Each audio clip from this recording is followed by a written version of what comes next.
सगळ्यात पहिले तुम्हाला आणि तुमच्या परिवाराला गुढीपाडव्याच्या आणि मराठी नवीन वर्षाच्या हार्दिक हार्दिक शुभेच्छा. आम्ही शहरात गुढी बसवत नाही, पण आम्ही आमच्या गावाकडे बसवतो. गेल्या वर्षीची आमची गुढी बघा किती मस्त होती. झाडांमध्ये गुढी किती छान वाटते. गावाकडचं वातावरणच खरं खूप भारी असतं. हे बघा माझे वडील आणि ही आमची गुढी. गुढीपाडव्याला साखरेचा हार खायची मजाच वेगळी असते. सण असला की आपण नारळ फोडतोच. मग काय परी लागली तयारीला. आधी हळदी कुंकू लावलं, मग नंतरनं देवाची ओवाळणी केली आणि एका रपक्यातच फोडून टाकलं. सगळं पाणी कपात काढून घेतलं आणि मग परत आधी देवाला प्रसाद ठेवला आणि मग देवाच्या पाया पडलो. तशी आमची परी खूप गुणी आहे. आणि दिदीची तयारी सुरू झाली पुरणपोळीचा स्वयंपाक करण्याचा.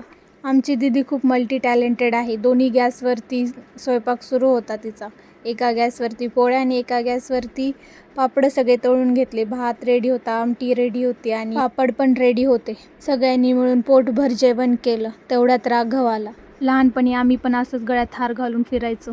नातवंडाची तर मज्जाच असते आजीसोबत असते तेव्हा. माझ्या नवीन वर्षाची सुरुवात अशी झाली. तुमची कशी झाली कमेंट करून नक्कीच सांगा.